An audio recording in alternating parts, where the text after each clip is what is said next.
the end of March, and the first thing I'm going to do today is apologise for the fact that what you're about to see is probably going to be a right old mishmash of nonsense, because I started recording, excuse me, a couple of weeks ago, and then out of nowhere I've had the flu.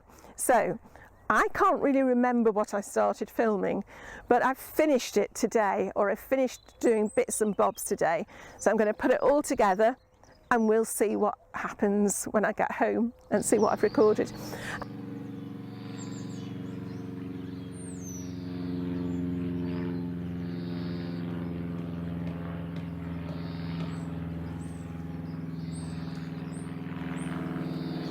Okay, so we've got our field beans here, and really these could probably stay in for a few more weeks. There's no sign of any flowering or anything like that yet. But as it is today, we want to get these trimmed down, because I think this is the bed that we're going to put the potatoes in. But whichever it is, these are going to need trimming down so we can start digging them in to get the bed ready for planting whatever we decide to plant in here. So Mike is busy trying to basically trying to start the strimmer. There he is, with Rocky, his faithful assistant. Yeah. And the idea is that he's going to strim it in at different levels. So he's going to strim the top off first. Sorry, the wind's come up. Strim the top off first, strim halfway down, and then strim the base. So when it does get turned in, it's already in, you know, in different sections, so it should drop down a bit quicker. But I'll come back to you when we've actually got the strimmer started. Hey! Oh.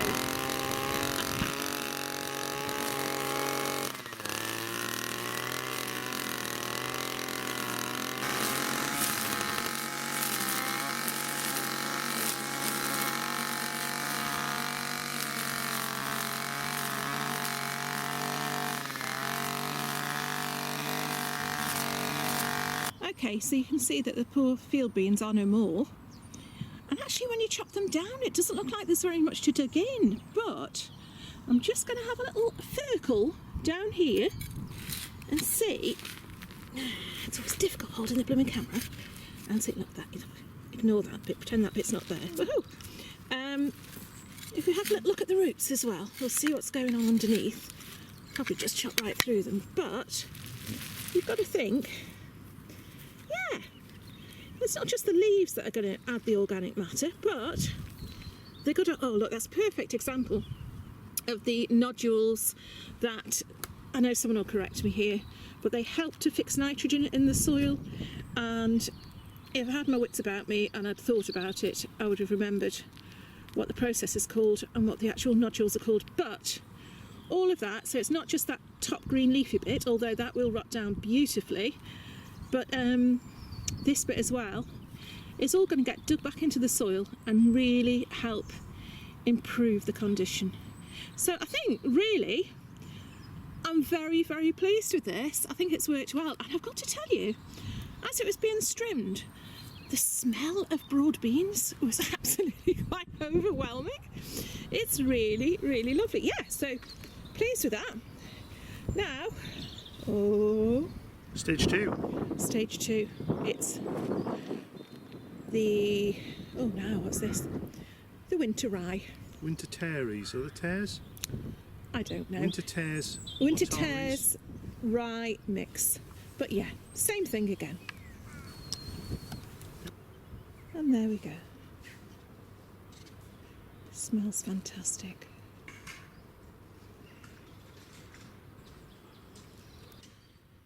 You know, when you adopt something plant-wise and you give it a prune for the first time, you're never quite sure if you're doing the right thing, or certainly I'm not. But if we look at this grape here, this was given quite a harsh prune back. How good is that looking? I think we're in for another bumper crop this year.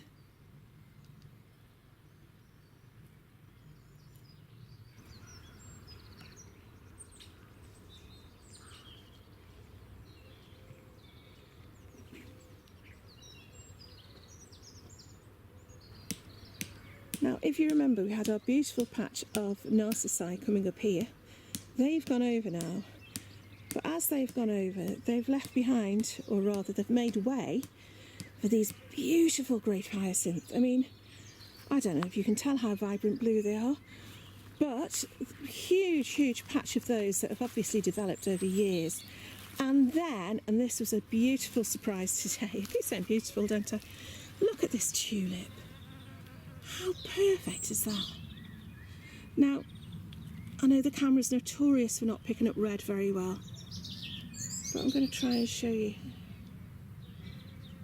Can you see the colours in that? It's absolutely beautiful. It's as red can be. And I think there's only a few of these, but clearly they've been planted in the past.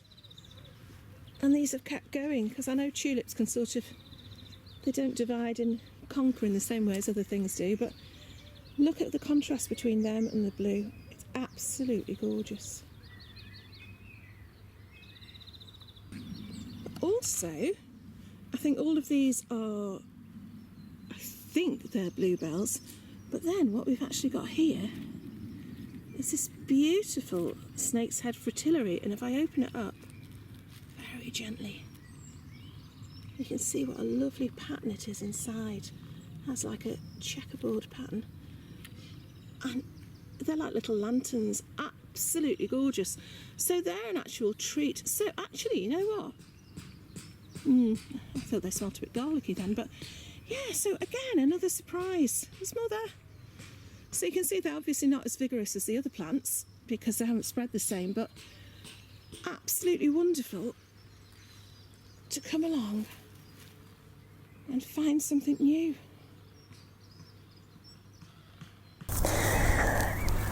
Okay, all I'm going to do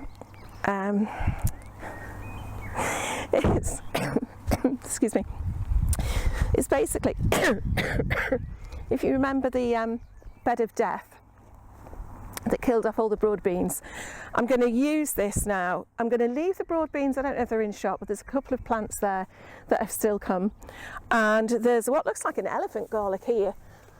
I don't know what it is, but I'm leaving that. Anything that looks okay, I'm leaving, but the rest I'm going to use this by finishing off the first earlies.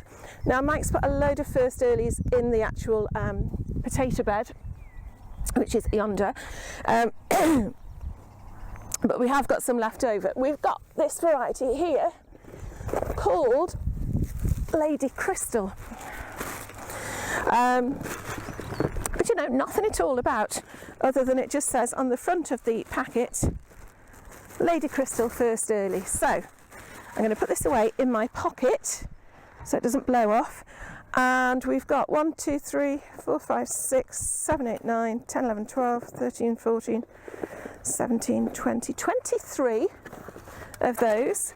We have got 3 Mayan Gold, and I was wondering why they were selling them in packets of like 3 and 5, but obviously if you're doing potatoes in a pot, it's perfect. Just have a little try of, and was only £1.50. And then, so what's that? Mayan Gold, and then Sharps Express. So I'll do the Sharps Express there. I'm going to do the Mayan Gold just at the end there, and then I'm going to do a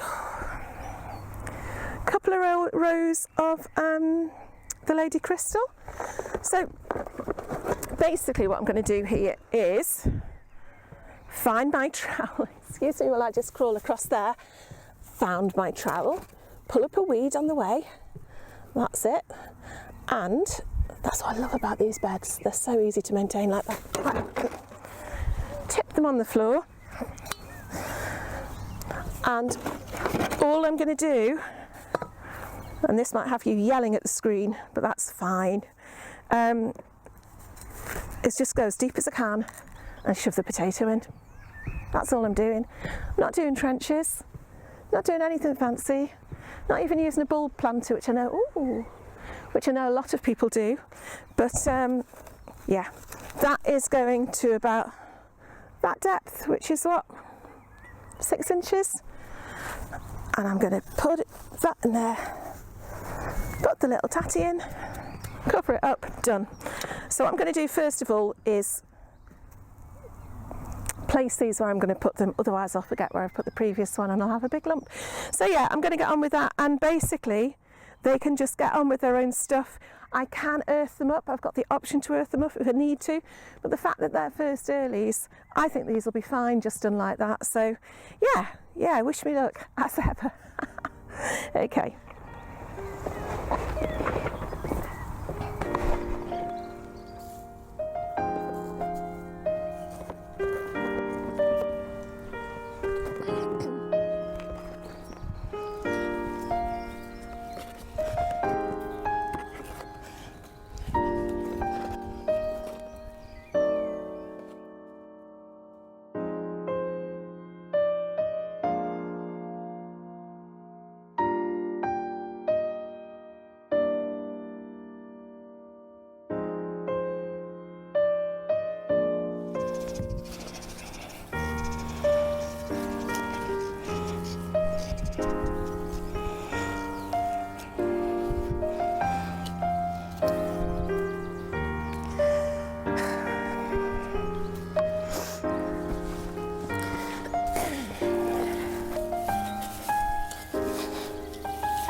A word of warning here about buying things online. I bought some of these solar lights to go across the greenhouse, and on the picture the lights themselves look quite big. They look like a standard old-fashioned light bulb size, and it was only when they came through the post that I realised the reason they could all fit into such a small box was because they're only 1 inch diameter. Now, that serves me right for not reading the small print. Look, they're tiny. They're more like little grapes than big oranges. So yeah, they'll do the job. So I'm going to put those in the greenhouse and yeah, wait for them to light up like tiny luminous grapes in the evening sunshine.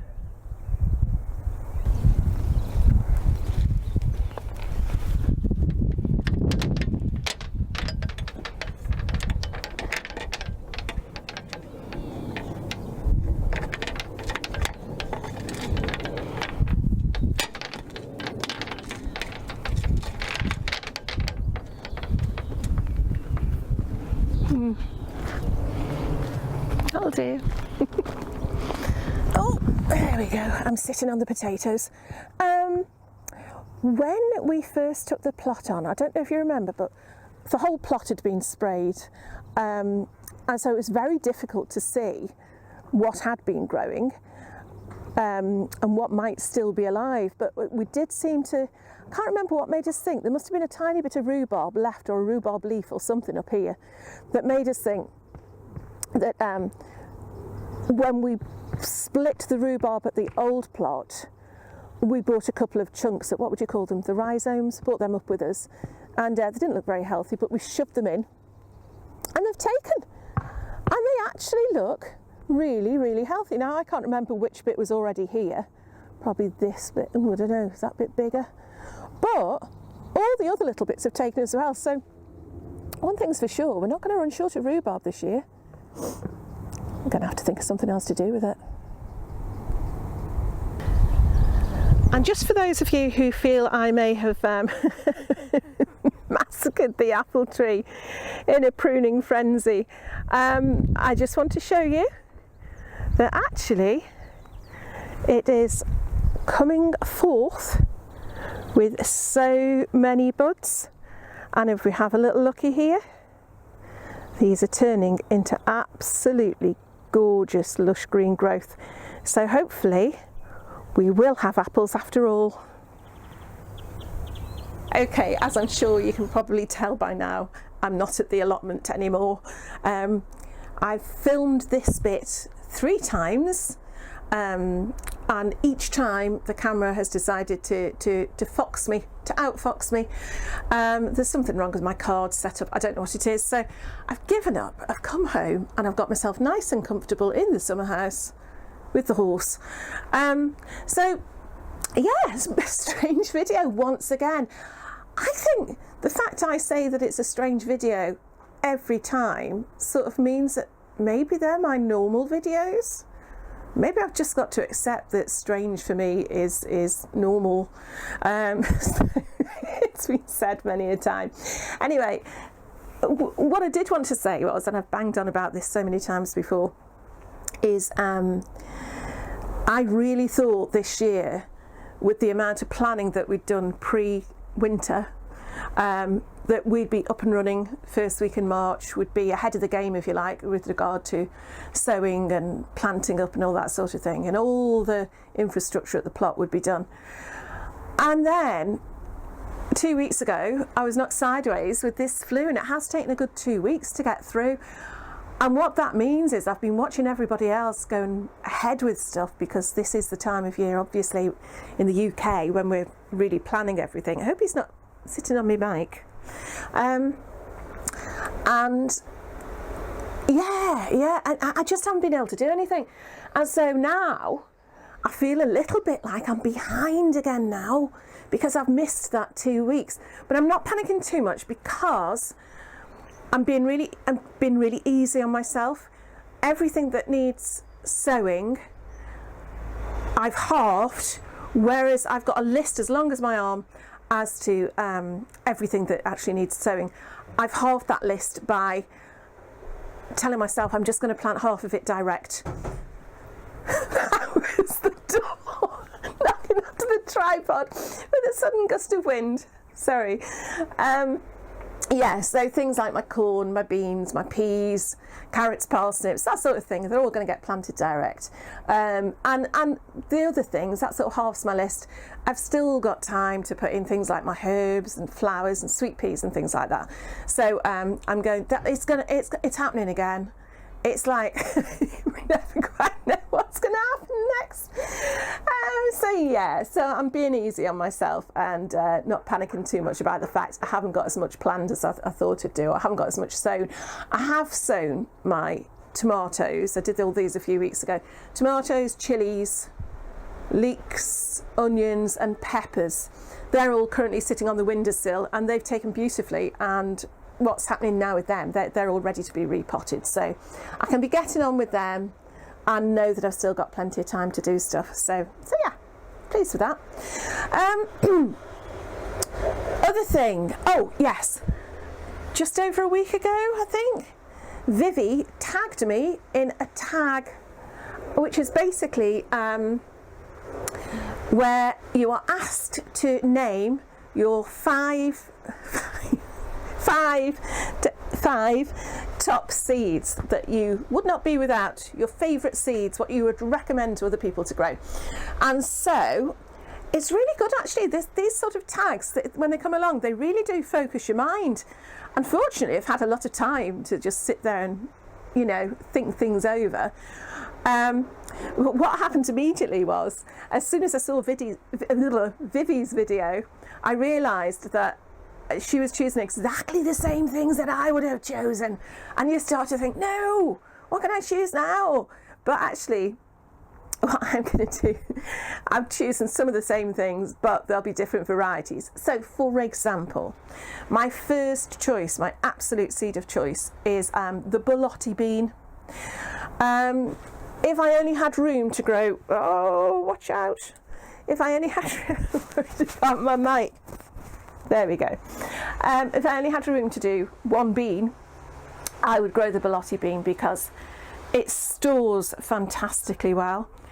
You can use it again for seed the following year, but fresh, oh my goodness, the first time I had Borlotti beans that had been cooked fresh, obviously not just straight out the pod, cooked fresh, was quite a revelation. They were absolutely beautiful. And so I think this year, I'm going to probably dry most of them, but I am certainly going to be freezing a load as well, because yeah, there's nothing quite like that. They're not the same as when you've rehydrated them and then cooked them.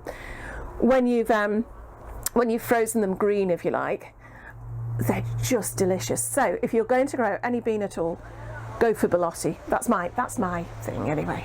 I like it. Some of you out there might not like it. But anyway, that's my bean. My next thing, and this is quite an easy one, is the squash that I would grow.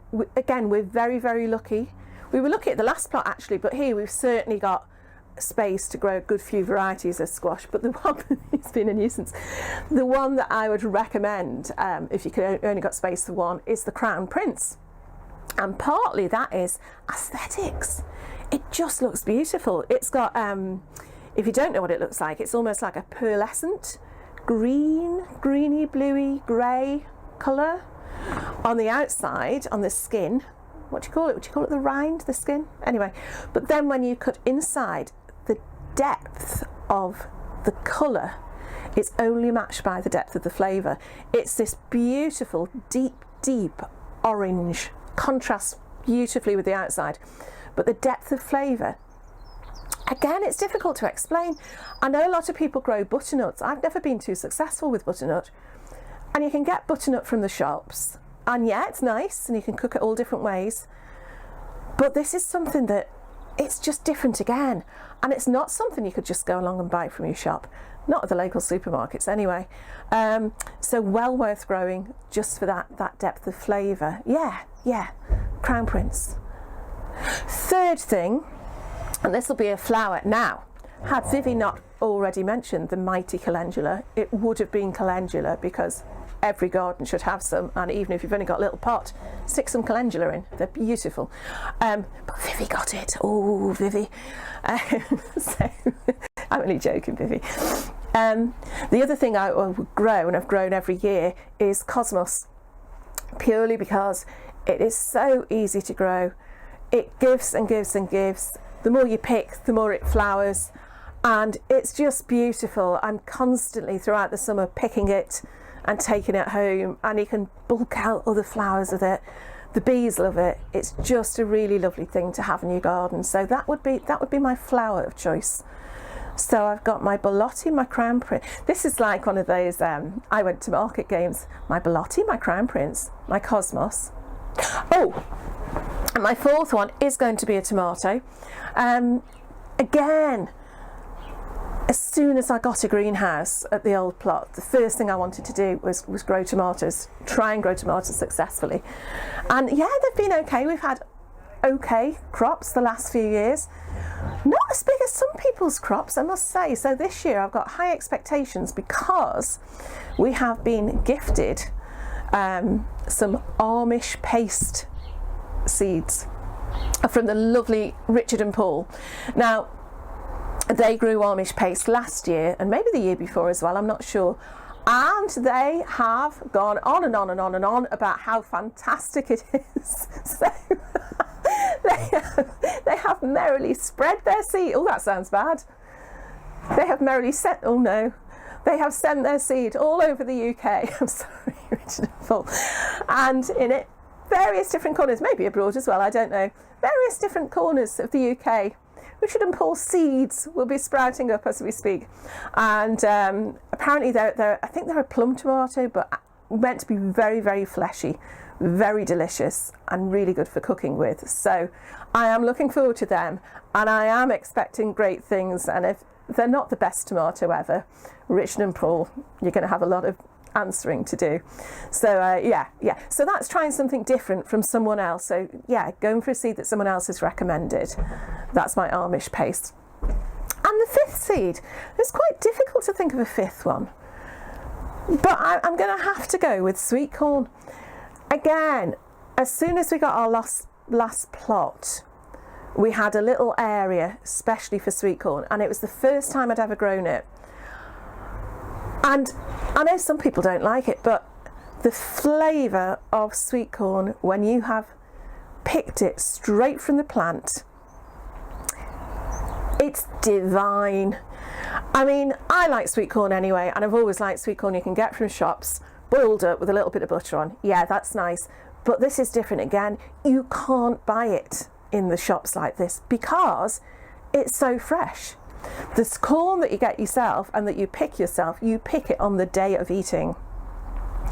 You pick it hopefully within the hour of eating, and what that means is that the sugar is still, it hasn't dissipated at all. It is so sweet. You don't need anything on it. You don't need butter on it. You know, a minute or two in some boiling water, and it's just delicious. And that, if you've got space, even if it's just like a block of 4 plants, they like to be grown in a block, absolutely fantastic. I would recommend sweet corn every time. So yeah, is that 5? Borlotti, Crown Prince, Cosmos, Amish paste and sweet corn. I'm not quite sure what variety I've got this year. It's either Lark or Swift. It's one of them. But anyway, they'll be growing, they'll be one of the things I'm going to sow direct. So hopefully we'll get a decent crop. But yeah, they're my 5 seeds. And I know there'll be loads more. But they're 5 that I'm definitely going for this year. And I feel will enhance my kitchen. Oh dear, I'm talking too much now. Anyway, the 3 people I'm now going to tag for different reasons are Katie over at Lavender and Leeks. Now the reason I've tagged Katie is because she's got a very small allotment, so she makes every inch count, a bit like Vivi. So she does successional sowing, and if she's not going to eat something or it's not going to produce what she wants, she won't grow it. She hasn't got the luxury, if you like, of having the space of things going to waste. So I'd be interested to know what 5 seeds she would recommend. So that's for you, Katie. Tony over at UK Here We Grow. Tony's a bit like us, only more so. He's got, I think you've got at least 2 plots, Tony, down there in South Wales. And they are so well organised. And Tony is so well organised. So, Tony, what are your 5 seeds you would not be without? I'd like to know. And my 3rd nomination is going to be Sean over at Diary of a UK Gardener. And the reason I've chosen Sean is he's taken on a new allotment as well this year.